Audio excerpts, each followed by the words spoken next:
What's up, guys? My name's Spencer Cornelia, and so far this podcast has made $95,726, so make sure to watch it 5 times so we can get over that 100K mark. Wow, that was incredible. That was such a great intro. So just to intro who you are, Spencer Cornelia, you are a house hacking legend. You also have an amazing YouTube channel that's been doing really well lately, and old software developer back in the day. I have an interesting backstory, but yeah, man, house hacking's killing it right now, and YouTube's blowing up, so thanks for having me. Definitely. I've noticed on YouTube, you've been, I think you start, where I found your channel was the authentic or charlatan. I did one on you. Yeah, I remember that video you did on me. So you would basically take somebody online who maybe people would question and really go through a deep dive and analyze, are they being authentic or are they being like a fake guru? And I think lately, it seems like this last 8 months has really taken off for the whole the fake guru industry. Is that a thing? Agreed. Yeah. I have had the sense for a long time that a lot of what I've seen was not really what it is. Yeah. I'm come from a very fortunate position in life. My family does pretty well. And so I've been around money in my life and been very fortunate for that. And so I've seen what real wealth looks like. But I look at online and these guys are flashy. They got the sports cars. I'm going to teach you how to get rich. Buy my course and teach you how to get rich. And so I've always felt like there was something missing. And that series was simple. There was no other reason than let me just get an objective look at people who are popular on social media. Let me give them a fair shake. Yeah. And let me see, because I run a meetup here in Las Vegas for real estate investors. And a lot of people were coming and they were following the wrong people, or they were following fortune builders, which is a big business in one of these expensive seminars. And I just wanted to do something where I say, hey, let me look into the background of these people and figure out if they should be someone you follow or someone you're not. And then that was all. It wasn't so much about ruining reputation or anything. And you obviously were a big name, and I felt like you were a good voice in the real estate space. So I did a couple episodes that were probably a little more negative, and then I wanted to do one where I kind of painted you in a good light. Yeah. The thing is, though, negativity definitely gets the clicks. Nobody wants to hear authentic or charlatan. Oh, he's authentic. Oh, we knew that. They want to hear he's a charlatan. My audience wants blood. They do.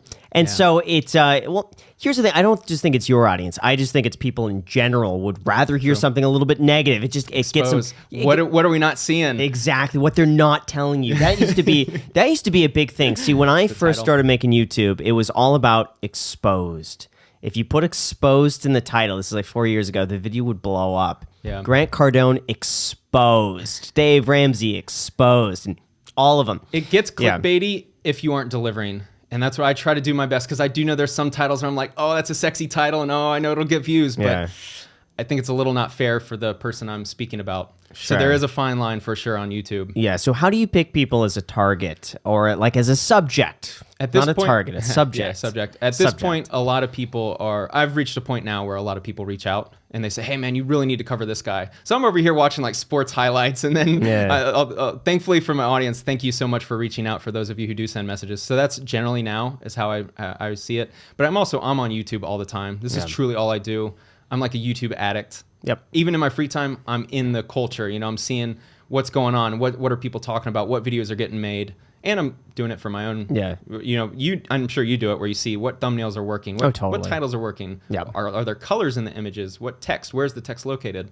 So you made an authentic or charlatan video with Graham as the main subject. By the way, it was one of my favorite videos to make. If you remember it, I told your story backwards. Do you remember that? I listen. I know I've seen that video multiple times. Yeah. I don't remember. Yeah, because I felt like your story was more interesting. It's like, oh, Graham started YouTube, this, that, and now he's doing successful. I think some people it's more interesting to stay. Here's where he's at today. Yeah. Let's tell the story backwards. There's a movie called Memento. Yeah. That's amazing. That does that. Cool. So what was the verdict? Was he authentic or was he a charlatan? Charlatan. And if he was authentic, what were the core pieces of information that you used to determine that he was authentic? Was there anything working against him that was charlatan-esque? Wow. I actually have a question for you. Yeah. Have you ever felt like a charlatan? No. Never. No. Good. Yeah. So for Graham specifically, does he do real estate? Boom, he's got verifiable success. He shares it. And then also with YouTube, that's clear as day. We can see the numbers. You also shared your numbers, so we know the income, or we did before he stopped making those videos. Oh gosh, you know what? It got to a point where it sounds so arrogant to say, but the numbers have gotten too high to make it and then it's you're showing these numbers, these high numbers every 6 months. I just can't do it. I told Jack the last one I did was like how much I make with 3 million subscribers, and I was like, this is the last one I want to make. Understood. Even then, I didn't want to do that. I was out of ideas, and I'm like, well, this is my last one, so I may as well just go out with it. A lot of my videos, the goal is awareness. Now, a lot of my videos aren't so much. I don't really attack the person. I'm not trying to like ruin people's careers. It was all about here's the strategies they use. So for instance, I have done recent videos on Instagram and how people can growth hack on Instagram. It's not so much to ruin people or expose them. It's more of here's what you are seeing on Instagram. Here's why these people who we can't tell if they're real or not, they have 1 million followers out of nowhere, 0 to 1 million in a year. So I do a part of expose, but also I want to educate. That way you're more aware on the platform. I think right now social media is like the Wild West. I think there's so much bad with it. Of course, we can also talk about the good, but there's also a lot of bad right now. Yeah, let's talk about the negative first. We want the negative. What are some of the red flags that you look for? You know what's funny is a lot of them are so obvious, right? They are. They come out. I did a guy recently who does sports betting, right? And he talks about I've won 24 of the last 25 days. I track him for 9 days. Verifiably loser. I have my source has been tracking him for another few days. Verifiable loser. Comes on Instagram yelling in this phone. 24 of the last 25 days. Sign up for my package. I guarantee I'll help you make money. But he was just so outright lying because you were paying for his calls, and he said, my "Do source this, do this." Oh, your source was. Yeah. And then he was just lying. Yeah. About so his this results. is general, and then of course the stock market. You would never if I put money into some. Let's say you're a real estate. You're raising money. Yeah. If I put money into the Graham Stephan Capital Fund, you would never come out and say, Spencer, I can guarantee I'll make 30% return. You would never do that, right? Because you're ethical, and you just understand that's not. Right. We abide by a certain code of ethics and morals, and a lot of these guys they need the money from social media, and this is where the trick comes in. Where if you have a real estate company, you've got a real business, YouTube, you can get by with not making much. A lot of these guys' business is YouTube. So that's why they promote so heavy, because their courses are their only source of income. So if you come at them, you're potentially drying up their only source of income. But let's say this, okay? Let's say that I found a way to make $1,000 a month on Amazon, and I could replicate that success with other people. I could teach that, but I'm making $1 million a month teaching people how to do that. What is your thoughts on that? Is that wrong to do? Because technically, if you're teaching other people how to do a small amount, it's just teaching is scalable. Sure. I focus a lot on the claims. If you came out and said, I make $1 million a month and I'm going to show you how to do it, but you've never done it, to me, that's where you get into that line of charlatan. But if you are very transparent and say, this is the method I use, I've been making, here's my tracking, right? I've got a paper right here for all of my income from my house hack. I can show how much money I make, how much I spend. And if you show that, and then it just so happens that enough people buy where you're making more, I personally don't have a problem with that. As long as, and let's be real, you're not taking advantage of others too. That's another aspect of this where some of the course sellers, I won't name names, but some of them are totally cool taking someone's last 1,000. They have 1,050 in their account. Their course costs 1,000. They'll take that money all day long. Yeah. Oh yeah, I've seen some where they tell you to open up a credit card. Oh, we could talk about the seminar business if you want to get into super shady real estate. One of my least favorite people. He's in a part of a lawsuit, so this is public. The seminar business is one of the worst in real estate, and you'll appreciate this because you're a real estate investor. And they get people in for the free event. All it is hype. I'm going to teach you how to make so much money in real estate with my proven system, 6 figures in 3 months. And then on the weekend seminar, they barely teach you anything. You can go on Bigger Pockets on a couple podcasts and learn what they teach. Then they upsell you into their mastermind. Well, the reason why you won't ever find the mastermind price online, you want to know why? Hey, Graham, call your credit card company. We'll see how much you can afford. Say you're going to start making $200,000 next year. Because with our proven strategy, you're going to start making $200,000. So call your credit card company. Oh, you got $28,000 approved? Well, it's $25,000 for the course. Me, I got $50,000 a credit card limit. It's $45,000 for me. So it varies in price. How do you know this? It's in lawsuits. And it's shared. If you really research this, you'll see it. So people are saying that they've paid different varying amounts for the same thing based on their credit cards. Yeah, there's even a video on YouTube where someone goes undercover and sees some of these shady practices and lying to credit card companies. It's a shady businessman. Wait. So I don't understand. Business. So they go in and they call someone else's credit card company. I get you to call yours.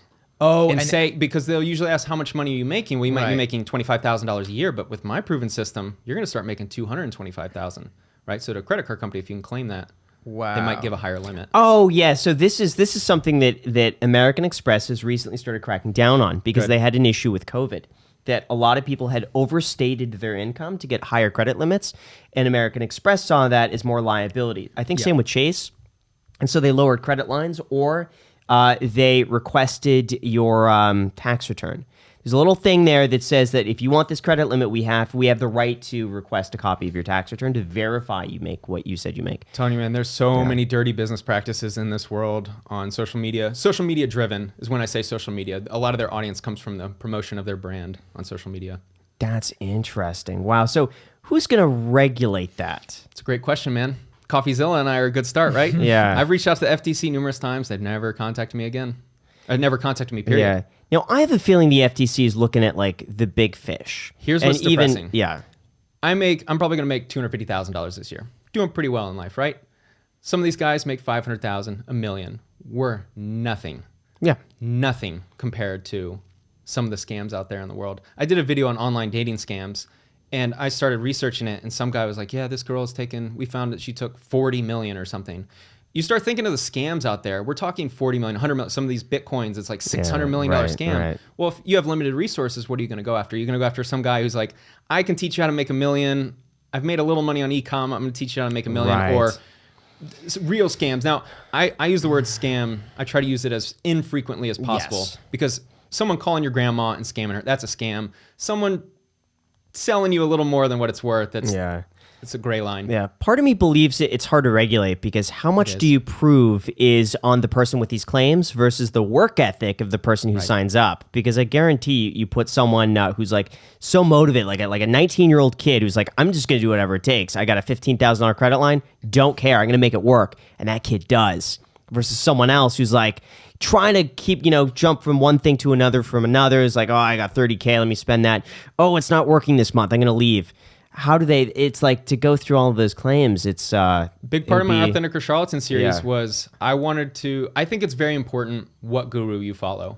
Because most information, if you want to buy a rental property, a lot of it's pretty similar guru to guru, but I do think there are going to be differences when you follow. So that was my goal, is just bring awareness. Is this guy real? Does he actually do real estate, or does he do e-commerce, or does he not?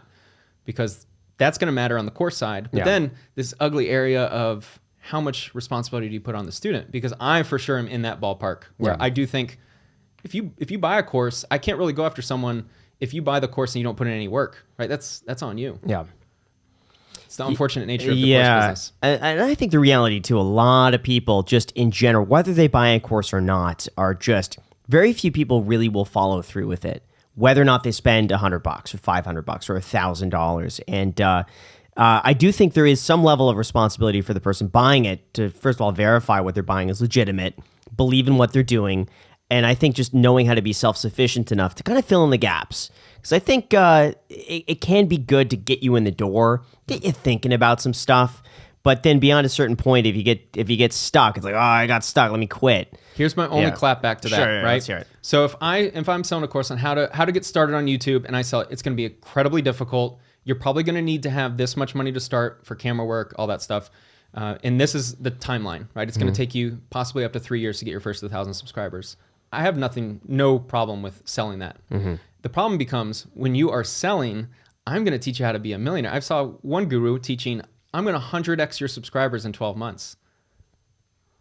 You can't promise that, right? Yeah, I mean, YouTube. Come on, there's some difficulties with growing that fast. I mean, it's not everyone can do it. First, I want to thank our sponsor, Upstart. If any of you guys have ever experienced credit card debt or high interest debt, it can feel like it's never ending. Jack, I know exactly what that feels like. I had some credit card debt myself, but the first step to being financially free is paying that credit card debt off. I know I've done it myself, and I think if I've done it, I think you guys can too. And that's exactly why we want to tell you guys about our sponsor today, Upstart. Upstart is a way that you can consolidate all of your high interest debts into one low monthly payment. And the best part is it's all online. And Upstart knows you're more than just a credit score. They actually consider your employment and your income to find you a smarter rate on your loan. And if you have just 5 minutes, you can check your rate up front if it's a loan between $1,000 and $50,000. And you get your funds as quick as the next business day. Now that's speedy.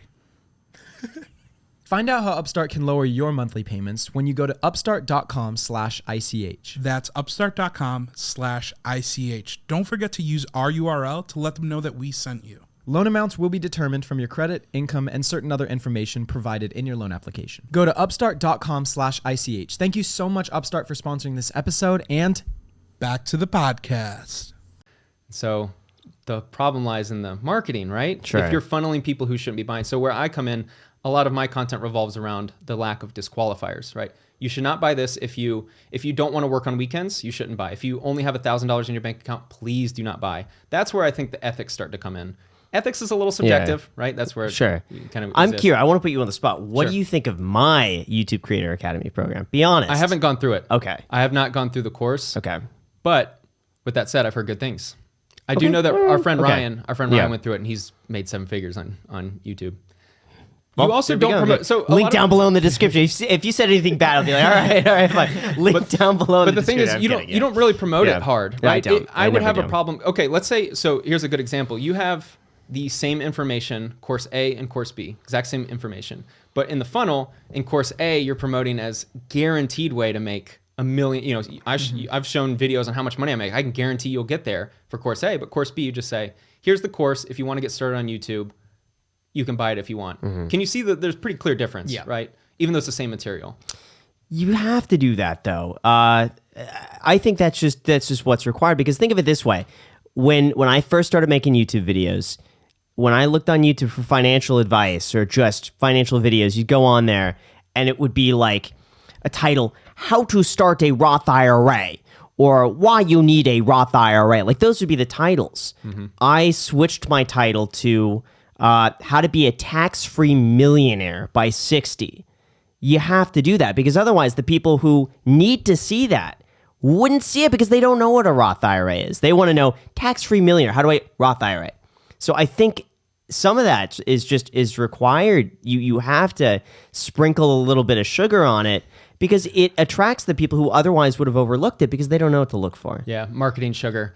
Guarantees, are you guaranteeing anything? That's usually the best start. Yeah. There's nothing wrong with marketing a product. Look, I understand business. Excuse me. Yeah. But there is a line, though. I think we can agree. And I know you don't cross it. Listen, so, I think yeah. we agree on it. I'm just giving some counterpoints, that's all. Yeah, But I think overall we agree on the same things. Yeah, I'm not anti-course, by the way, which is generally, I think a lot of my fans think I'm anti-course. I'm not. I think there are a lot of courses out there that could really help people. Honestly, I struggled on YouTube for 5 years. Had I gone through your course earlier and condensed, what's the value of cutting a success from 0 to 5 years, from 0 to 3 years? Yeah. Right. You know what? You should go through it if you want to. If you want to go through it. I actually should add yeah. that I was thinking of doing a mentorship for YouTube, and someone reached out with notes on your program. So that's cool. why I have seen notes, and I saw it and I was like, this is solid. Okay. I was about to say, if you go through it and you don't like it, well, it doesn't matter. I don't want to make this a plug. For Yeah, that. Anyway. sure. What would be, We'll If you don't refund like you. it, don't mention it. what would be really We'll interesting? refund you in 21 days if you don't like it down below in the description. No, I'm kidding. What would be really interesting, though, a question to ask to put you on the spot Yeah. is, do you feel like you would ever withhold information for a course? There are a few things that I think yes.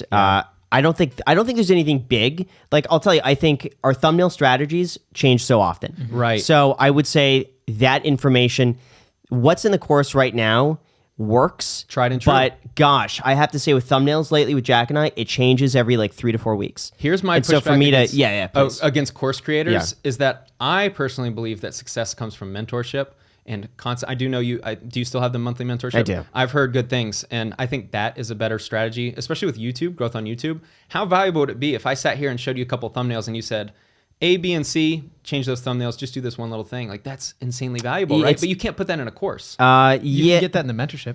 You can. The mentorship is down below in the description. But I think overall, for as far as like withholding information, there's other things like I'm not going to mention what it is, but you mentioned something to me really interesting, and I wouldn't put that in a course. Yeah. But it's also not tested. Right. So there's a lot of things out there that I believe could work, but I don't believe it enough to be able to talk about it and put it like in a program for everyone to see when it's like may or may not work. I haven't tried it long enough. Thumbnails change so frequently. Do you believe YouTube is an art or science? It's got to be both. I feel like so too. it has to be both. It has to be 50-50 because it sucks because like you could have the perfect video, Yeah. but if you don't know what to title and thumbnail it, nobody watches it. So it's like I really believe title first, then thumbnails equally as important, and then the content second. So agreed. Yeah. I think it's never ending. And go back to the course part. That's why it's always evolving. So you can't really put, like what I'm doing now on YouTube is different than I did 6 months ago, which is different than 12 months ago. How do you put that in a course? Do you constantly update it? And plus, my content is different from yours. So my thumbnail is what works for me. I might have the same click-through rate than you do. Yeah. Totally different look. Yeah. And here's what I think. I think the strategies to get from 0 to, let's say, 10,000. From 0 to, really, there's not a lot of difference between 10 and 50,000 in terms of strategy. I think to get from 0 to 10, let's just call it 0 to 50, is pretty much is going to be the same for 85% of people. So my program at least really describes from starting from nothing to get to that point. We're at least starting to make some money. Once you get the momentum, you're good. But I would say once you get above 50 to 100,000 subscribers, that's where there's like you got to start testing what works for your audience. That's what's hard to put in a program. There's no one size fits all. Right. There's some thumbnails I look at, I'm like, oh, that's awful. 1.8 million views, channel 400,000 subs, and you're like, how? Yeah, but I got to say from 0 to 10,000, I think it's just the main few points. It's just like you got to upload consistently, good content, good title, thumbnail. You got to rank for SEO, and you just got to get enough from YouTube search to get some data on your channel that it could then recommend it. So I think just in terms of growing like that works pretty universally. Have you ever had any issues with them like reaching out to you? You made a video on them and they're like, hey, take that down, or like they want to rebuke those claims? Where do you want to start? And you want to start with a lawsuit? Or the other day when a fake guru called me out of nowhere? Let's start with the lawsuit first. Okay. I'm getting sued right now by a guru. I made a video on him. I had a guest on to speak about this guru, a firsthand experience, a former coworker with this guru. I'm getting sued, and my lawyer's $20,000 retainer fee. There's already been work being done. We're going to file a motion to dismiss for anti-slap. It's absolutely a frivolous lawsuit, but it is the unfortunate part of this business. CoffeeZilla called me the other day. He was wanting to chat about it. He has insurance, lawsuit insurance to cover him, which I didn't. I don't make videos that I was worried about lawsuits. Ironically enough, it was the one where I had a guest on and we spoke about someone. So that's an unfortunate side of what I do. So media insurance is extremely expensive, Jack. So if you guys want to pay for this yourselves, I pay over $1,000 a month just so that if something happens that I am partially covered. It's a big deal. And the thing is, you don't even need to say anything wrong. You could say all the right things and someone will go, oh, I don't like that. You said that bad? That's naughty. Jack's laughing because he has not seen the threats and just the issues that you have when you open yourself up to a possibility of a lawsuit. You've received these, is what you're saying. What's up? You're receiving these. No, threats. Oh, yeah, threats. You've received threats. Yeah, thankfully, nothing has ever happened. Interesting. But thankfully, nothing you're pretty politically even. That's why I'm going to convince him. We got to get you on the side. You know, when you see something shady, you're going to call him out. No. Listen, I'm not going to I stick with just myself, but I do speak less about people, but with companies. So it's not like I'm calling out like, oh, Joe's over there. But I've said negative things about certain companies, and I've had those companies reach out. Much deeper pockets. Right. And so like I'm not going to risk it. I don't think it's very serious. And I've seen also what it's done to Kevin. I've seen what Kevin would do. But Kevin hasn't stopped. That's the point. It's worth it for him for full transparency and all of that stuff. He did stop. He still pushes it a little bit. Obviously, the one thing that the things that he did to get sued were very extreme. So Agreed. He toned it back a little bit, but I don't think that we would get to that extent. Obviously, it would be a higher risk if we were to be like talk about the certain things and say people's names and stuff like that. It would be higher risk, but at the same point, I think just for transparency's sake and for the quality of like that's the stuff that if I was a viewer, I know for a fact I would want to know that stuff. It just sounds exciting. No, my philosophy is you stick with yourself. In my opinion, if it's public record, I think we should be okay to talk about it. No, I'm not going to take a risk. You have a lot more to lose than I do, and plus, it's not really your brand, whereas it's my brand. Like, there's going to be a rally. When I win this there's going to be videos about this. I know a lot more than he wants me to know. Right. I'll leave it at that. Right. There's a lot of shady stuff, and so I have reached out to him and told him I'd sign an NDA. Messaged him on a DM on Instagram and just said, hey, before we get lawyers involved, I'll sign an NDA. I understand why you're mad. No hurt feelings. I totally understand. Guess what happened? It was an automated message. Do you want to sign up for my real estate, my business mastery, my stock market mastery? And I was like, really? So my next message was, please send this to the guru. And it's regarding our lawsuit. Blocked. Wow. All right. You want to play that? I was going to be nice. Yeah. And now you're gonna. Now we'll have fun with it. My lawyer's really strong. I've got enough money to pay. How much is that going to cost? I don't know if you want to say that. Yeah. Oh yeah. I can talk about it. 20,000 for a retainer. I'm already about probably $6,000, maybe 10 grand into it on top of the retainer. Now the retainer will come back to me when the case is closed, but this could get 40, 50 grand, which for me, that's a huge hit. That's money I'd much rather invest. Here's the thing. You're dealing with somebody else who is litigious, who can continue to drag this out and bleed you dry of money. I've seen this happen to other people. You are taking the risk right now that it might not be 20 grand. It could be 50 with the potential to drag on for 2 years. You're absolutely And you're right. like 20K, 20K, 20K, 20. And the deeper you dig on this, the more you're invested, the harder it's going to be to pull out. And that money doesn't come back. And then, I don't know, man. I've seen too many cases of people not collecting on this or throwing good money after bad. The good thing is I do have a platform. That's my leverage. I can talk about it. Hey man, there's been H3 had a if you remember that was huge for him. They basically ended that guy's career, I think. Yeah, back then. basically. And he also that was a net benefit for H3. Right. Overall, because also you got the fair use thing out of that. So the whole fair use precedent, combined with the content that Ethan H3 got out of this whole thing. I mean, it's net benefit. Huge. Right, so that's what I'm hoping for. Yeah. There's gonna be a cost. I'm also not as tied to money like I used to be. I'm okay, man. As long as I roof on my head, I got opportunity, pretty Filipinas out there, then I've got plenty of opportunity to live a good life. Yeah, man. Oh, that came out of left field. I'm like, okay, roof I love sometimes throwing a curveball. food, water, Filipino. All right. Hey, we got to tell jokes on the podcast. Right? Lighten the mood a little bit. Yeah, there you go. We're talking about lawsuits. Come on, we got to throw some humor in there. Okay. Who was the other one who called you and? Yes, I made a video about a sports betting guru. He made claims of buying a $4 million house in Las Vegas, which he probably didn't know I was a realtor. Made it a little easier to search for this information. And he made a lot of claims about how much money he made. Made a video about him. One day, ring, about 8 p.m. Hello? Hey, what's up, man? Hey, who is this? Hey, what's up? It's the person I made a video about. Oh, hey, how'd you get my number? How's it going? Talked about the video. He was very respectful, nothing ugly or anything. And after about 10 minutes, he was a little upset about the video, but he's like, I'm going to dinner. I'll hit you back.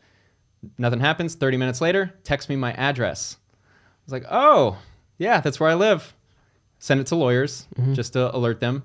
And then about 2 weeks later, I'm sitting at the gym. I get another call from a 702 number. I answer it. It's someone talking about the video. Hey, what can we do to get the video taken down? Well, this sounds like a bribe to me. Is that what this is? Is this a threat? No, man, this isn't a threat. Okay, what's your relation to the person who made the video? Oh, I'm just a guy behind the scenes. I just do little things here and there. I was like, this sounds like a threat to me. Yeah. I will alert the lawyers if you do anything silly. So please watch your words carefully. And he just goes, no, man, no, we're cool. Just, you're a businessman, right? How much is it going to take to, what's it going to take to get the video taken down? I was like, I can't be bought. And then he kept going. Once he realized I couldn't be bought, I think it threw him off because he's got no leverage. I caught this guy. He's a fake guru. And he's got no leverage. Anyway, so at about the 11-minute mark, I say, look, man, I was waiting for him to say something really stupid. Yeah. Because then I can go, okay, now I got something. But you can't record the phone call, can you? I couldn't. No. I don't know how, but also in Las Vegas, you'd have to have two-party consent. Yeah. But anyway, I say, hey, I've got 1 minute left. Phone gets handed over to the fake guru. Hey, what's up, man? It's so-and-so. I was like, oh, you were listening the whole time. And he starts yelling at me. I don't know why what you're doing is weird, man. It's not cool, blah, blah, blah, blah. You didn't even buy my picks and all this. And then he hung up. That's that. I hope he doesn't keep contacting me. And that was the last, how long ago was that? That was 2 weeks ago. That was 2 weeks ago? 2 weeks ago, And yeah. this is a sports bettor who he lives here in Las Vegas. I know where he lives. You should just text him his address. Well, I already know where he lives. Yeah, he knows. I talked to him about it. I was like, look, man, why'd you lie? Why'd you say you bought a $4 million house when you didn't? How much was his house? I'm not going to say because that'll release public information. Sure. But he did not buy it. Is the catch? Wow. He didn't even buy it. So thankfully, I'm at the point now. I had a mortgage loan originator in town reach out to me. He's like, he helped me kind of behind the scenes. So we know. See, it's so awesome because you're in a position where like you own 2 properties and Correct. you rent out the properties and you make good money house hacking these. You're profiting a lot. And it seems like you're pretty stable financially. So you're at a place where you'll be able to take these sort of risks to do what you want and make the exact type of content that you want because you're comfortable enough to be able to do all of that. Yeah, exactly. This is the turning point. Today is the turning point. This is a big moment for me because over the past couple years, I've had a lot of struggles financially. There's also, Graham, you were someone that I followed for years. Like there was, I spent 5 years trying to grow on YouTube. I really wanted to. I just wasn't good at it. Yeah. If you look at my old video, they're not good. And I couldn't grow, but I always looked at you and I was like, okay, if Graham can do it, if the upside is what he's making, this is worth it. There's a concept by Nassim Taleb called asymmetric outcomes. And what you look at is, if you look at 5 years of YouTube, let's just use numbers, say it's a minus 100 loss every year from energy, time, and a little bit of money, minus 100. Well, if the upside is an income of 50,000 a month or a year or whatever, it's worth it. And so that's what I always viewed. If you're the upside, every amount, if it takes me 8 years, I'm going to do it. If it takes me 10 years, I'm going to do it, because if that's the upside, it's worth it. The outcome is worth the amount, whatever the amount of time is. And so today, getting on this podcast was indicative of an end to the previous phase where I lost all my money flipping houses. I had the current house I come in, it $120,000 of renovations. I mean, it was wild. So listen to this real quick. I lost all my money flipping houses in Cincinnati. 2 properties, lost about $90,000 between the two. I got to a point I had to sell my car, was riding the bus 4 hours to and from work every day. Like as I was growing on YouTube, I was riding the bus 2 hours every night just to get home. And then so I get out and then I start to rehab my current house. Like I wanted to make it a little nicer before I officially bought it. Well, we get into the rehab and there's a sewage problem underneath the house. Do you know what that means?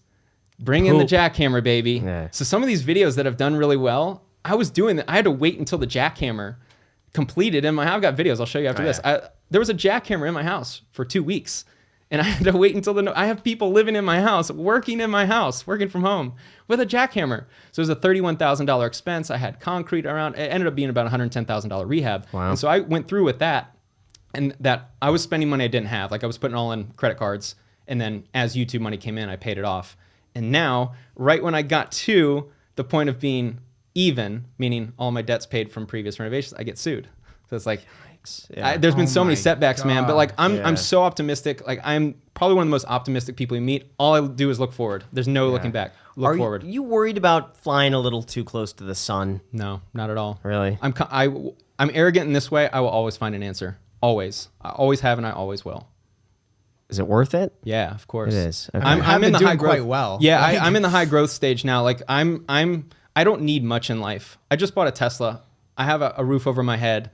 I'm super simple with food. Like I'm not a foodie. I don't need jewelry. There's nothing I need. Yeah. What I want is opportunity. And I have that right now. Right now I'm experiencing hyper growth. I'm sure you remember that stage with the podcast. You guys are killing it. Like that growth there's no high that can match that. There's no drug that can match that high when you start growing, well, at least for us on YouTube.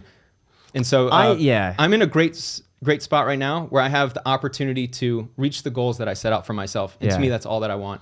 Is it worth potentially risking that? Let's say there's a 5% chance, 1 in 20 chance that you talk about the wrong person, you get a big lawsuit, and they just drill it in. Sure. And you lose all of that growth. You get the stress on top of that. Everything you've worked for in that hyper growth phase is risked. It can happen, man. It can happen anytime. Anything can happen in life. There's a quote in Fight Club. It's only after you've lost everything that you're free to do anything. And I was down to, dude, I couldn't buy. I had ripped shoes that I was walking on when it rained. That sucked. I was riding the bus 4 hours I'm researching videos on YouTube and I got like a crackhead behind me. Yeah. Dude, there's not much lower than that. I could barely afford food. So I was like strategically spending money. I would pay my minimum on the credit card and then that would allow me to buy food, right? Because you pay the minimum, now you have like $100 remaining. Well, that's my food budget for the next however much. So like once you go through that, man, you're free to do anything. I'm happy. I'm good. I've got a car. Dude, go 2 years without a car in Las Vegas. You'll appreciate the car. Yeah, you told me you were riding the bus everywhere. In fact, we were almost going to ride a bus here. Yeah, but fortunately the Tesla came in time. I was almost gonna have to. I was like looking at the route. Hey, Jack, can you pick me up? Yeah. Wow. What awesome, Tesla did you get? Model 3, 2021. So I was gonna use it for Turo. Wow. So you're hacking everything basically. So you want to do the Tesla and Turo. How much do you expect to make from that? I'm thinking gross maybe $2,500 a month. Minus $1,000 for payment and insurance, so let's call it maybe $1,000. There's gonna be some problems here and there. And look, I might do it for a month and realize YouTube is where the energy needs to be at. I'm making $23,000 a month on YouTube. That's the money maker. This is more like content, and I'm a man of my word. I said with Lucky, the video we did 2 months ago, I said I was gonna do it, and so I got to do it now. I said it on video. You may as well try it for a month. Worst case, you can make a video. Actually, on it, there's an interesting conversation. So you brought up the risk. So here's what I do. I'm actually an interesting investor. So I go for super high risk. Like I love super high risk investments. I think it makes life fun. But on the underside of that, I have stability. And what's my stability? House hacking. This is why I'm so big into house hacking. So I just bought my second house. It's in the beautiful southwest part of Las Vegas. Beautiful zip code, super awesome house, $500,000. And I'm now at $8,600 a month gross from 2 houses. And I want to buy 2 a year. So it's not going to take $600 a month gross between 2 houses. 2 houses. That's incredible. Yeah. So I do what's called house hacking. You're familiar. You buy a house, rent by the room. So I go the extreme. So I have one house that's 7-bed, 5 baths. And then a second house that I'm converting into a 6-4. It's a 5-4 currently. So I'll have 12 tenants. So you between the 2. And you live in which house? I'll just keep I'll keep house hacking. So I'll move into my primary. Buy it as a primary owner occupied. Rent out bedrooms. Each year I can buy one, right? Because I'm putting 5% down. And then as YouTube grows, I'll be able to buy an investment property 20% down in tandem with the owner occupied. What about the leverage? I don't worry. You want to know what it would take for that business to crumble? Vegas would have to shut down. Lawsuit. Right. Well, not for that. That's totally separate. These are LLCs, separated. Lake Mead would have to dry up. I'm also not too concerned. The biggest defense against lawsuits is being guilty. I'm not guilty. I'm totally innocent of all charges. Unfortunately, I don't think. See, I don't know. I don't want to get too much into the lawsuit. Sure, I disagree. I disagree. You also lawsuits are not guilty. I think a lot of lawsuits are whoever has more money. True, but here's the thing, man. Life is life. I don't know how long I'm gonna be here. I just live it. I do the best I can today. And you live honestly. And live with the results. Right. Yeah. I know. I don't want to see anything happen. That's all. That's all I'm saying is this, like you've worked so hard. You got these properties. Everything's going so well.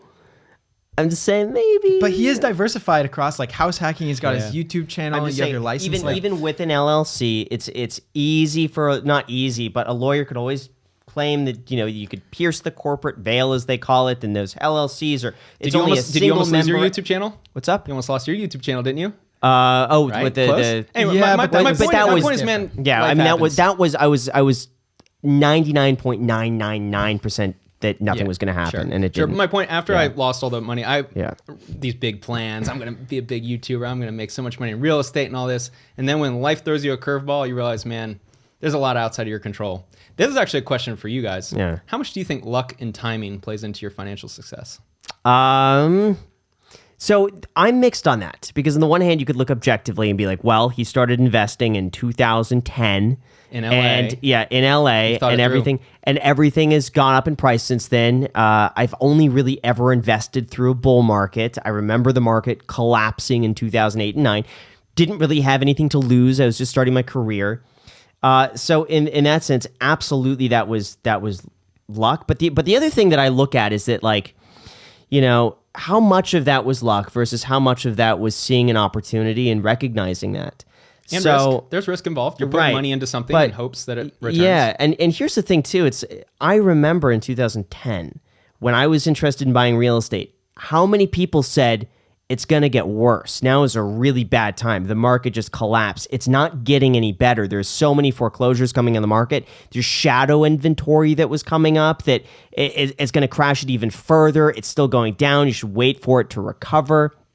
And I remember when I was submitting offers, I mean, like every house was a short sale. It was rare to see a normal house on the market for sale. Rare.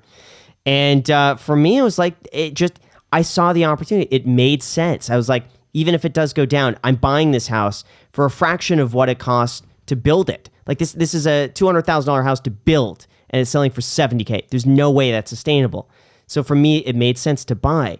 And the timing is an interesting element, though. So if you look at life, like some people, they get married, have their kids, they're financially ready to buy fall of 2007. Right? It's just the way their life works out. They were born in a certain year. Their job led to a certain income and down payment at a certain time. They don't know any better, so they buy at that time. Versus someone whose timing, that same person, that timing, they were ready to buy in 2000. Okay, we're going to buy a house. This is on the market. We'll buy this one because we like this. Yeah. Right? That's the crazy thing. I'm not criticizing you or anything. It's just, I know. Luck and timing is a very interesting. I've gotten bailed out by a good market too. I got fortunate that I was able to sell my houses that I lost a lot of money on. Yeah, I mean, YouTube. How about YouTube? Like, I'm super lucky in that I kind of joined this, CoffeeZilla and I, he was a little ahead of me. We joined this kind of movement that didn't really exist, and it's blown up. Yeah, but here's the thing. I think in a sense, you do create your own luck, because I remember when I started YouTube, late 2016, December, I was too late.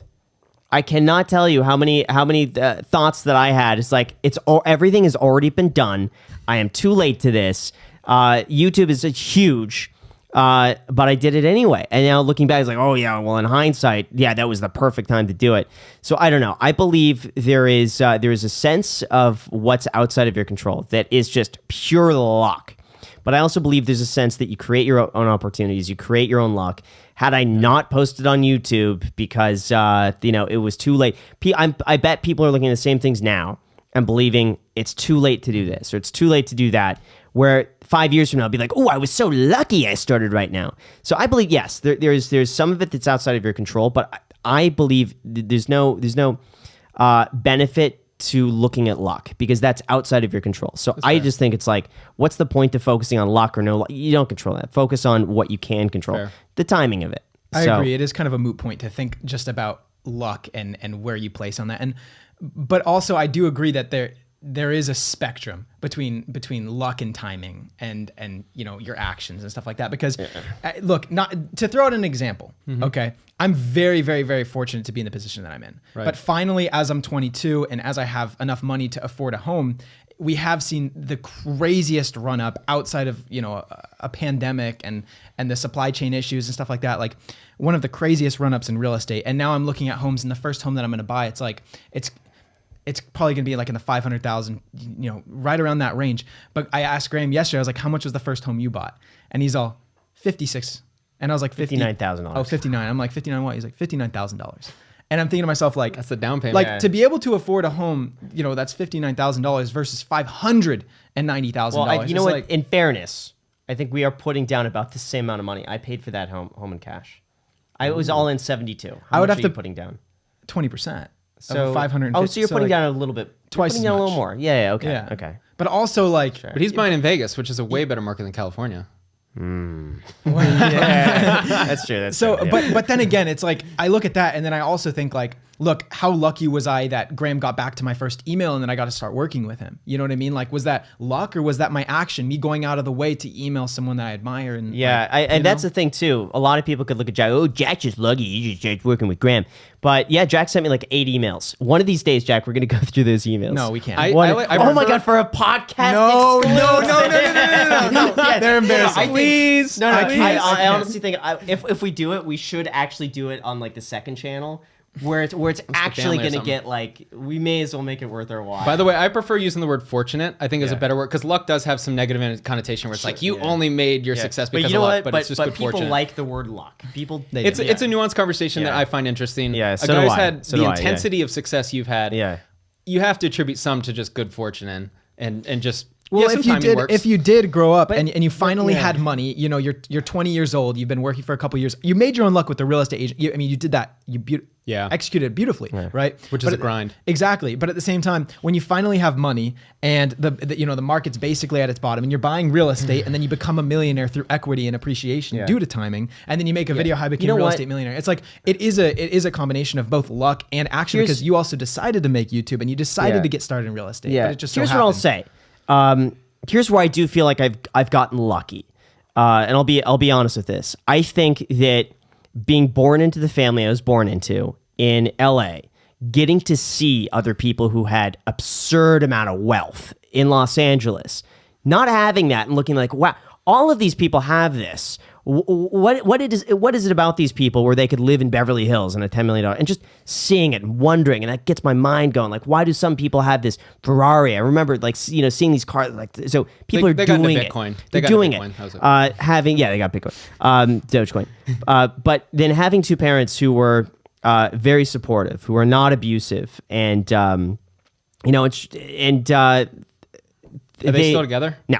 Oh, no, man. It's pretty wild. My parents are still together. It's like weird that I see that as a huge advantage in life. Like one of the biggest advantages. Well, I don't think so. Very to me, they divorced. Healthy household. Yeah. Healthy household. Otherwise, they divorced when I was 5. And I don't remember much before that, but I just remember 5, my dad got an apartment. And listen, being 5, I didn't understand what was going on, but I liked it because I had like mom's house where mom was kind of strict and wouldn't let me watch South Park. She wouldn't. And then She wouldn't let me eat peanut butter out of the jar. And then dad's house was like I could eat food on the couch while watching like Adult Swim and like naughty cartoons. Whoa. So yeah, Naughty cartoons. Not naughty cartoons, not like those, man. not like those, but like South Park. Gosh, what was the other one? There was TV Funhouse on Comedy Central, like the Comedy Central shows. Yeah, that Adam Carolla and Jimmy Kimmel, the Man Show.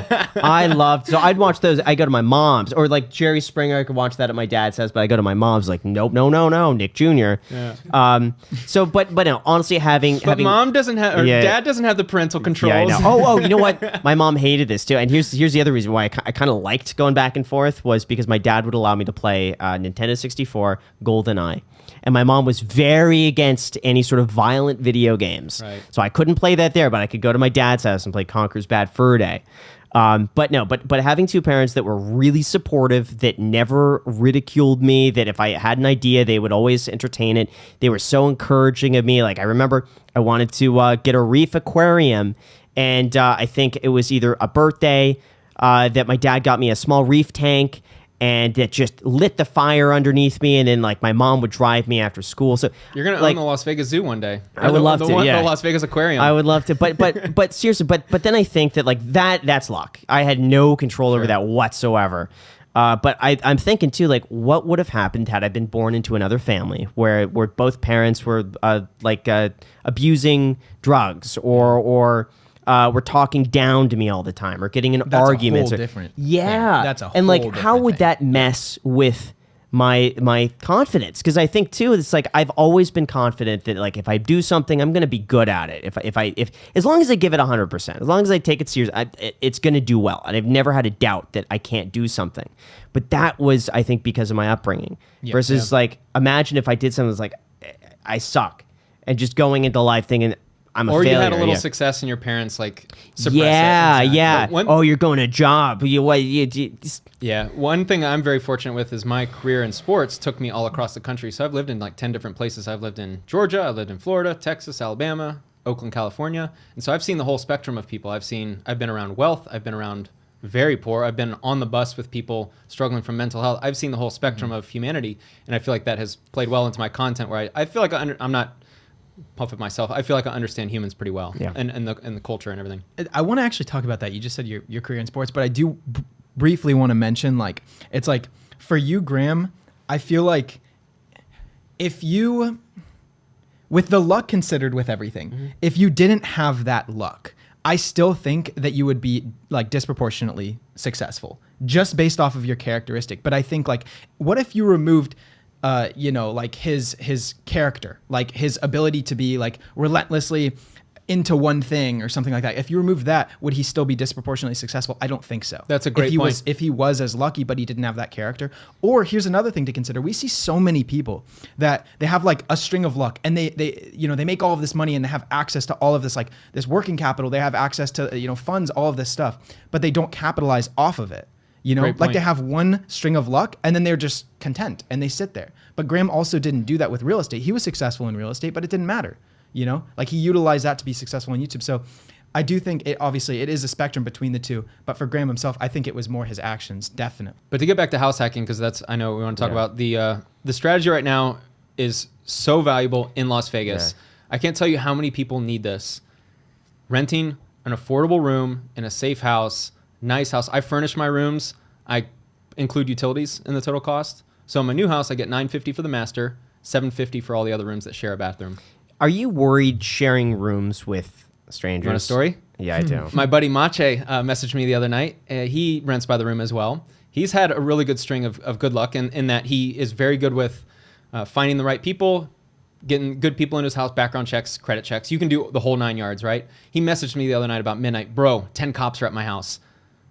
Whoa, what's going on? Dude, 6 are undercover. I don't know what's going on. Hey, man, are they there? Is this a sanity check? Is this a mental health check on one of your tenants? Like, what's going on? I don't know, man. I go to sleep. I wake up like 10 messages. Bro, you have no idea. He sent a Las Vegas Review Journal of a suspect for armed robberies. Bro, this is one of my roommates. They got him in custody. What do I do? There's the downside of it. Now, granted, this is all, to be fair, all real estate. You're going to be dealing with people. People have problems and issues. Every now and then at a certain unit point, even if you do the apartment building thing, you're going to have people that are not great for whatever reason. But yeah, he was freaking out. What's crazy is I actually went up and hung out with him at that dude's house. And when I didn't have a car, this guy actually gave me a ride somewhere. Super nice guy. Actually kind of looks similar to you. Like, nice looking young guy. He drove Uber. He looks just like you, Jack. Come to find out. Huh? What have you been doing on the weekends? But anyway, so the downside is that I've had a tenant pass away in my house. I had a former UFC heavyweight. I had a former UFC heavyweight fighter. I had him yell in my face one night. That was fun. 6'3", 225, pretty big guy. So there are downsides to this. This is certainly not for everyone. But when you learn to manage it, you can reduce the amount of headaches and stress. I got to tell you, I would never be able to do that ever. What's funny is you house hack right now, don't you? You got roommates. What up? No, yeah, but like you have one. So you want to know funny logic? 'Cause, by the way, I've been told this even in my old job. Oh my God, you have roommates? Wow. Why do you have roommates? You should live a little. You should live. In life, you have the first 18 years, you're generally living with roommates, right? Family. After that, a lot of people will go to college. You're forced to live with roommates. You have an apartment. You live with roommates and friends and all that. And then there's a little segment of life where you live alone. You can afford it. You've got the job. Before, a lot of people get married or have a serious relationship and then live with someone for the rest of their life. Theoretically, you house hack basically your whole life, meaning you have roommates. What I do is I just get roommates that pay me. I haven't paid a mortgage or rent since August of 2016. It's weird to me, like thinking about rent. It's been so long. Like the idea of paying to live somewhere. I've profited for the past 5 years. That's smart. Yeah, that's what I want. To answer your question, the one guy, the poor guy, passed away in a a health facility. He was not in the house. So he was a tenant. He was a tenant though. That's tough. I had one guy. By the way, this is my first property is in a not nice area. So for some people looking to do this, you can look at numbers and you can buy a property specifically for numbers, which is what I did.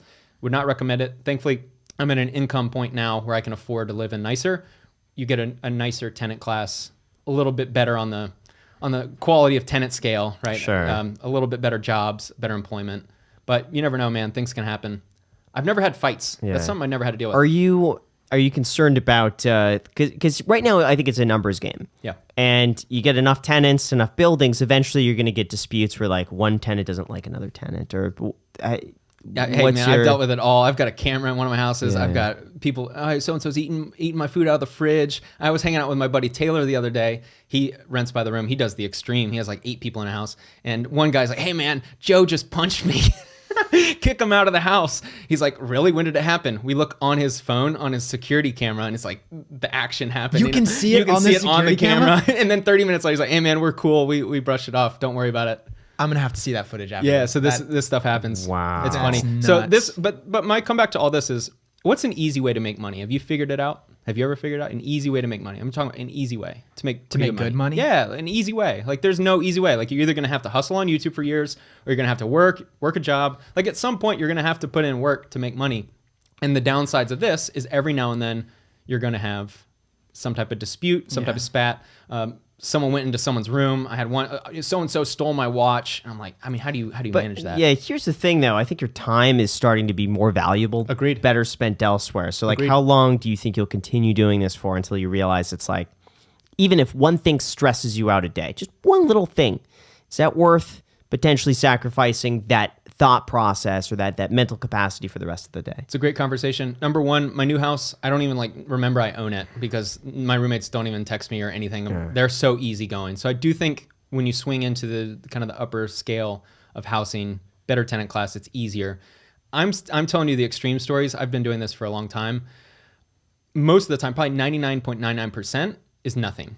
You just wake up and go to sleep like a normal day. I'd shoot my YouTube videos. Nothing happens. But every now and then something happens. And I actually gave Jack here a checklist. There's a lot of problems that I've been dealt with, and you can solve them beforehand. I want to see the rules. So you came in and you said you want to see them right here? Yeah, you said you had house rules. I give it to everyone. So these are these strict house rules, or are they? I make it very clear that when you move in, you will follow these rules. All right. Yeah, and these are all these rules. Wow. You wrote them down because of some event that occurred. Pretty much, most of them. Yeah. So they usually have a story. Each rule. Most of them do. Go by number one here. If you like to play music, noise levels must be at a reasonable level. I've found, most of these are fair, by the way. They're not like too sexy, but what I found is quiet is best for everyone. Everyone lives differently. Some people totally cool with noise. Others, like myself, has to be silent. Here we So I make go. it silent. So I like this. A reasonable level is defined as barely being audible outside of your room with the door closed. Fair. In the event that one roommate needs the noise to be turned off, other roommates must comply with their wishes. That's fair. I like Yeah, that. very much But so. don't you think that could be abused? Let's say the two roommates get in a spat. You're like, well, you know what? I want your music off. I'm the dictator. My rules go.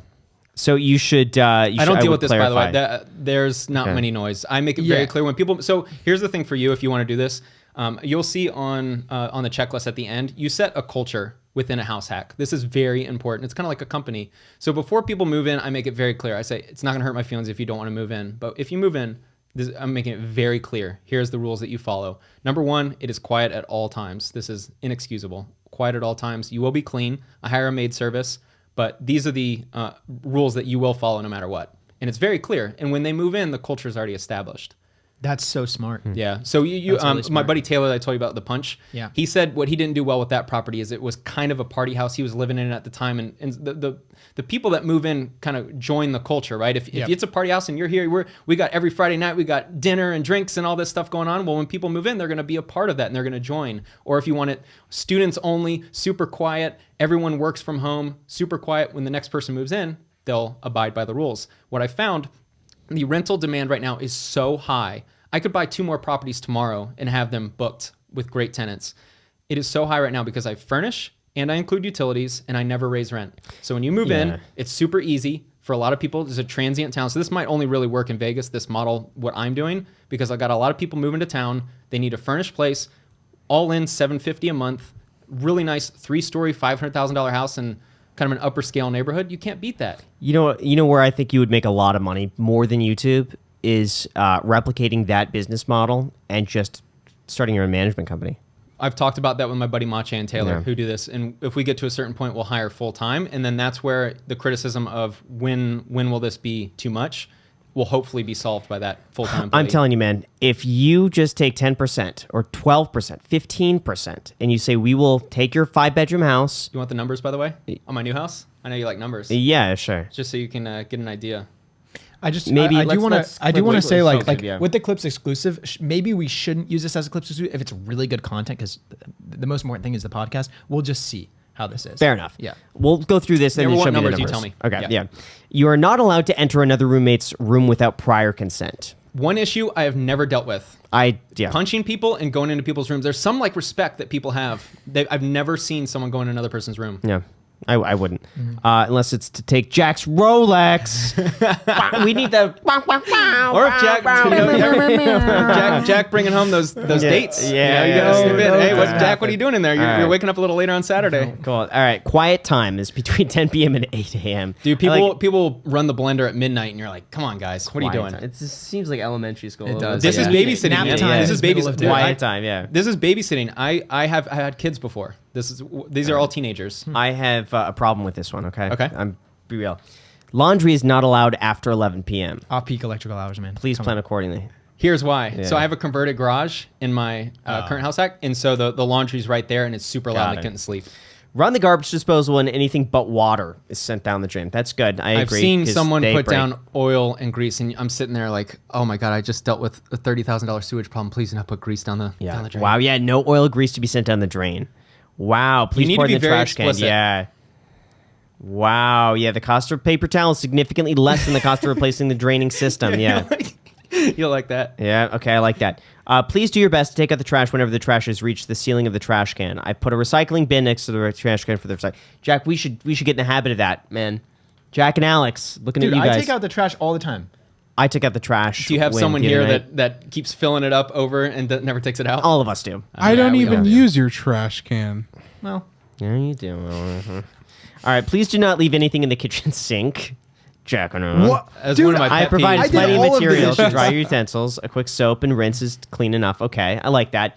If you have anything in the kitchen that you would like no one else to use, please notify every roommate that said item is off limits. I had, That's a good I had one. someone with like a very special coffee mug. What do you call Yeah. it? Mug. And it was special to him, and so just make it clear. That's good. I like this. Did that special mug happen to be one of the limited edition signed mugs now for sale at pinkgirlcoffee.com?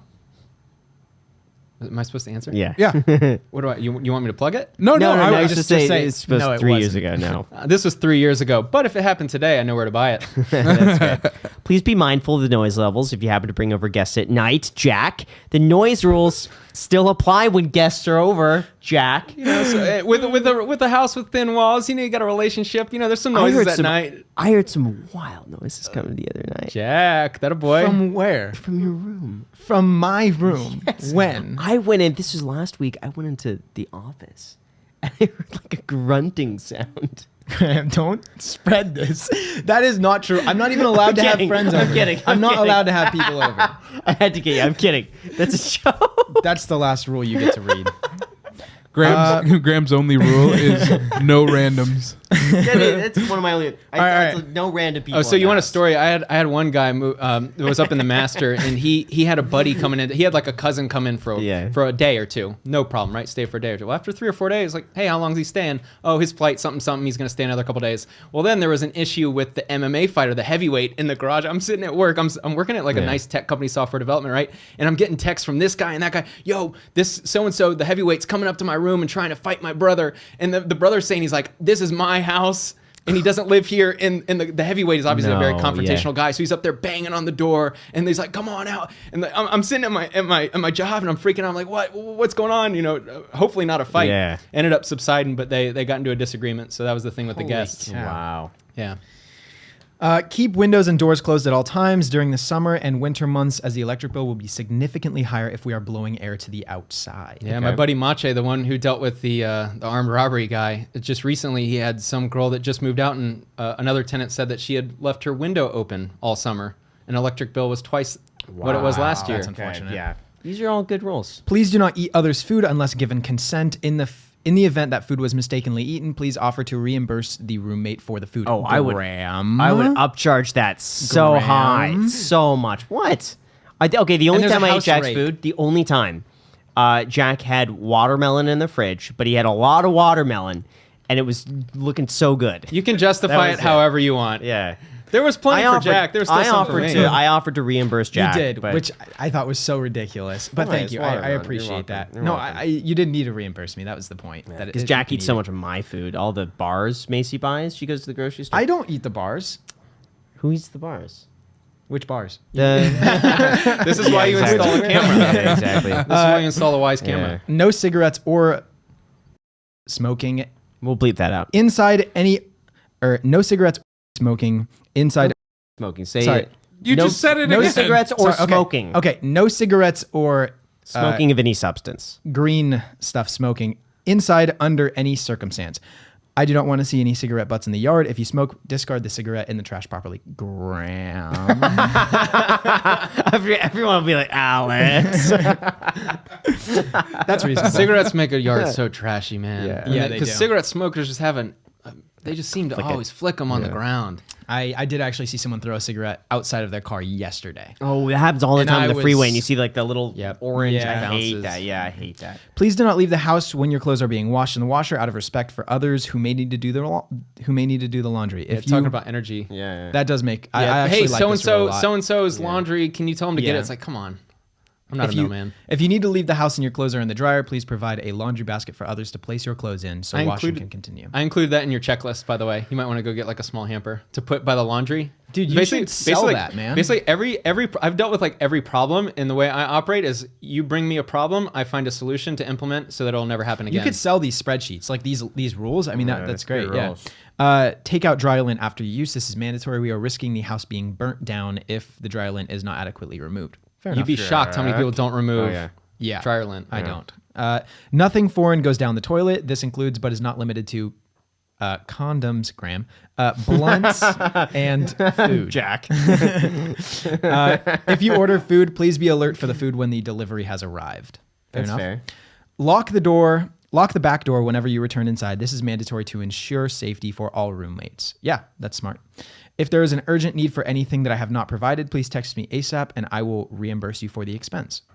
That's good. I always try to be a great landlord. I think I'm the best landlord in Vegas. Like the goal with house hacking is to always provide the best experience to your tenants, and I try to implement that every day. Yeah. If you're having any issue related to the house or between another roommate and don't feel like you can settle it yourself, please let me know by fixed ASAP, which I think is great. ASAP. Yeah. To squash the beef immediately once it occurs, so there's no. Do something like, please settle it yourselves. Please settle it yourselves with your fists. With a coin toss. It's too bad. It's just, you can't just like an arm wrestle. What I'm excited about with this next house is I'm going to now be able to manage the first house hack from afar, which is something I haven't had to deal with yet. That'll be interesting to see. Yeah, because if it works, I'm going to scale this pretty quickly. Yeah. If you damage anything on the property, is your responsibility to reimburse me for fixing the damage. Fair. Yeah. Well, let's see your numbers. Yeah. Yeah. Let's see it. You usually add a unit though. So you buy a house and then you somehow like add a wall or something like that. That's the goal. I look to maximize the properties as best I can. So my new one, it's a 5.4, and I'll show you pictures, but I'm converting a downstairs living room into a 6th bedroom. It's free cash flow whenever you have the ability to do this. You generally have lofts upstairs can be converted. You have potential dining rooms. And then in my case, on a 3-story house, downstairs living room. I'll give you the numbers for the new house. So purchase price of $500, $25,000 down, which was 5%. It appraised for $495, so I needed to come out $5,000, unfortunately. $7,500 closing costs, all in about $37,500. $44,000 all in if you include buying furniture and other various things. So I'm at about $3,100 a month gross expenses, $3,100 a month, and I'm getting $3,950 income. So while living in the property, I'll be cash flowing $850 a month. Got it. My other house, the 7-bed, it grosses $4,600, whatever. It's like $4,650 or whatever it comes out to. And the total expenses with maid service, all utilities and everything is about $2,100. Let's call it another $200 a month for various. So $2,300.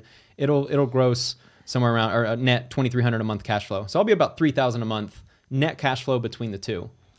So what's it look like in today's market? So you're buying something. Let's just say we'll call it $550 because the market's going up. Let's just call it 15% down. So you're putting $82,500 plus another, let's just say 15,000 different expenses closing out. Let's just say $100K. Yep. 100,000, 5 bedrooms. What would you get per month on that? Well, between the 5, I get $3,950 for mine. So if you buy in kind of that, I think there's a sweet spot right now, $790, okay. right in the $550 range. It's the perfect model for house hacking. So you'd be somewhere around $3,950. You could probably get a little more if you pushed it, but I prefer coming in a little below market. I think people stay longer and they enjoy it more if they feel like they're getting a deal. So I'm just doing some numbers here. So I'll walk you through it. So we're looking about, I see. Okay, so it's going to be about $3,100 a month. Correct. Okay. That, by the way, that includes highest speed internet, all utilities, and maid service. And I did no PMI for mine. I did a lender paid upfront PMI. So let's just say worst case $3,300. Yeah, let's just say $3,300. So you're making $650 a month. Correct. Which is $7,800 a year, so 7.8% return. And it'll be about $750 a month for the pay down, principal pay down. Right. So you add another $9,000 a year for principal pay down. And you also live for free, so there's the opportunity cost, right? So most people live for probably $800 a month if you include all the utilities in an apartment. I'm saying for an investor. Like if I were looking to do it, then it would be even higher. Then it would be because you would put more down. So it would be basically the same thing if you. So I'm calculating this the same. If you took a management fee, or let's say 12-15% or whatever it is, you'd be looking at a total return of 16.8 a year on 100,000 with equity pay down or cash flow. You'd be looking at like 8% with a management fee. Yeah.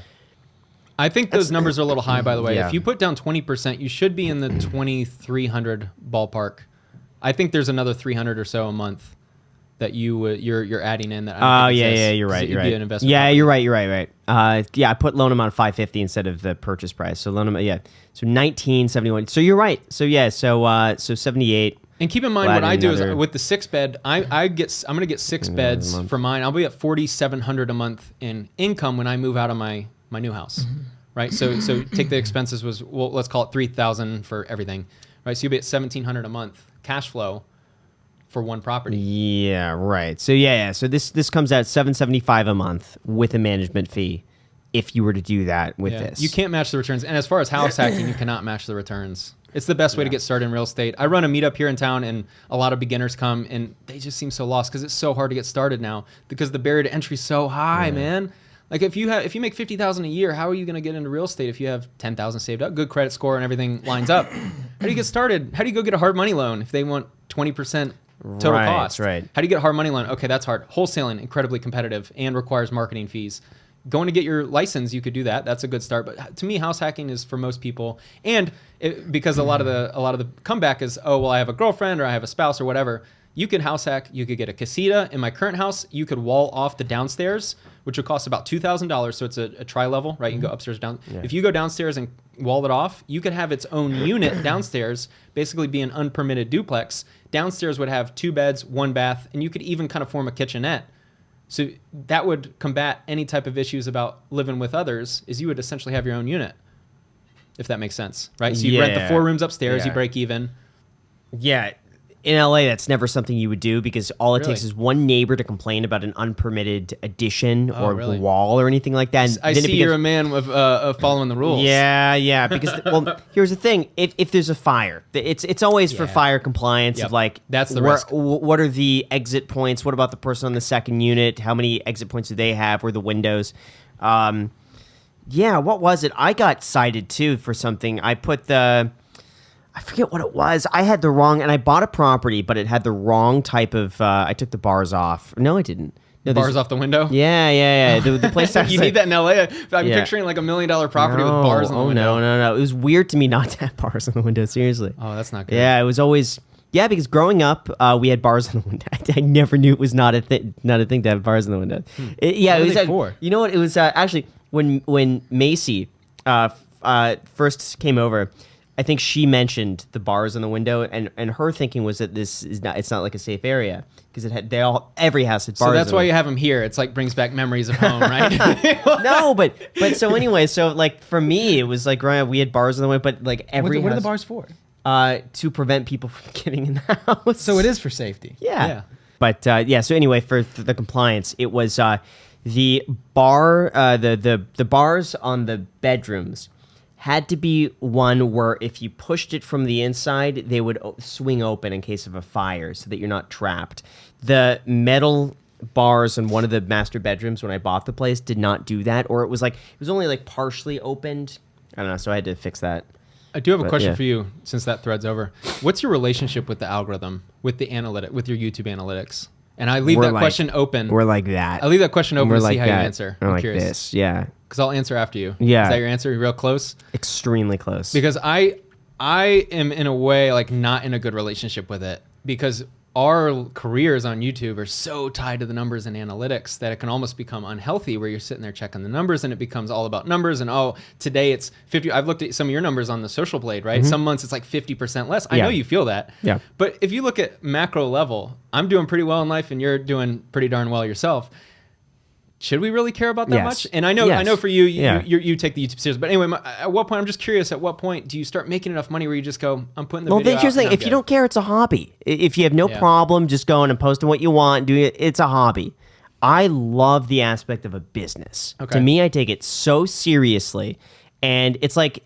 And income has not changed at all. This has been the same behavior for a couple of years. Oh my gosh, that's the only way to get to past 1 million subscribers is to be relentless with the algorithm. You have to treat it like a business, and you have to be meticulous. If a video doesn't do well, you have to find the solution. Just like you're about finding solutions, you got to find a solution to why a video is not performing. Where did you go wrong? And sometimes it's like we pick a topic that's too niche.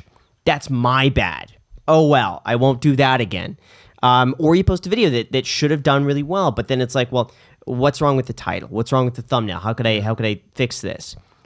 That's never going to disappear. I was just curious if you have, and maybe you aren't able to sense it in yourself, but if anyone, not just saying you, if you get to a point where you're making a lot of money and you're still like so tied to the algorithm, at what point do you detach? And you have to. Then you stop caring. Then you stop caring. Then it's like you may as well at that point be like, all right, well then I'm retiring, or I'm just not going to care. But then you let the business die. That's what you're doing. It's like you built up a successful company. You're like, oh, now I'm just not going to care about it anymore. You have to be so on point with all of it. Now you're talking about views decline. Now here's where it gets me. If mine is an isolated incident, if my channel is going down, while at the same time everyone else is going up, then I know it's an issue with me, and that's something I can control. And then that's something where I gotta pinpoint where I'm going wrong. If I see it where every single finance channel is down 50% from where they were in the beginning of the year, and it's across the board, I'm not doing anything wrong. That is just the general momentum of the market. And at the end of the day, we're at the whims of just what people want to hear about, what they're clicking on. Because I know you're still in the strategy of when I can tell when a video's not performing. I know your numbers. When the video's not performing, that title and thumbnail gets changed. And I'm just curious. Yeah. And I would never speak on other people's health, like mental health and your like relationship with the analytics. But I wonder at what point do you have a good enough life where you can detach? And it doesn't sound like it's affecting you negatively. I know for me. I love it. Yeah. Okay, good. I think my sense, and tell me if I'm wrong, my sense is you've had enough success where like the money problem solved, you're good in life, you're comfortable, you got good people around you. So this becomes your focus. It's like a game to you. I've always, but regardless of money, how much income you're making, it's like it's a game. So if you can beat the game, that's your joy. Is that correct? The money's never been a goal, believe it or not. I know it's odd because from it's the like, outside, it's easy to judge that. Oh, 100%. But I've been just the same as I am today as I was when I was making no money on YouTube, like absolutely nothing, and I was still taking it just as seriously. I love it. And same thing with working as a real estate agent. It was the money was great. I love it. But it was never like I gotta sell this house so I make the money. I had so much fun with it, and just and I think the accumulation of building wealth and investing it, that's a byproduct of just I love it so much.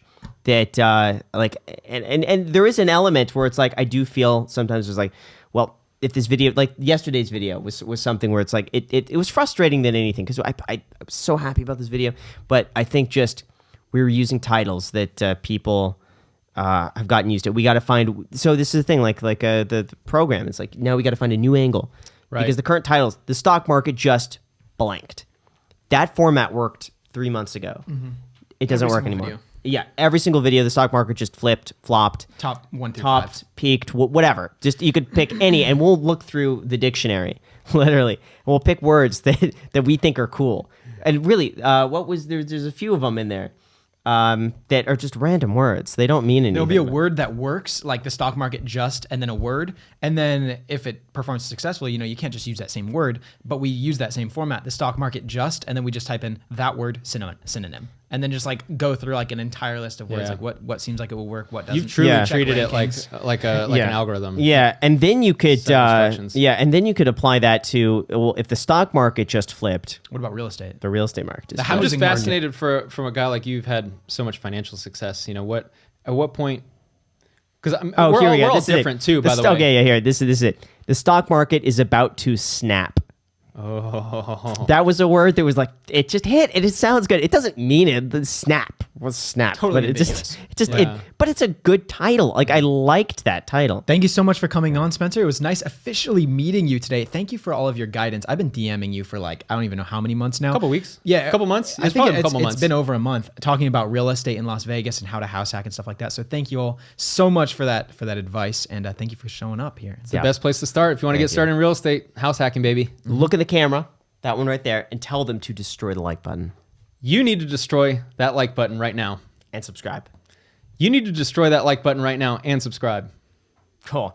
So thank you guys so much for watching. Thank you so much for coming on. Also, make sure to get your free stock down below in the description. Just use the code Graham. It's worth all the way up to $1,000 in public. $1,000. $1,000. That could start you on your house hacking journey right there. Yeah, if you get the $1,000 one, that's pretty good. I have to manage tenants for $1,000, and you're telling me you can just sign up for an app? Free stock. Enjoy that free stock, guys. Thank you so much for coming on. I really appreciate it. Thanks for having me, guys. Until next time. That once more. I'd say your last name too. Last name? Oh, yeah.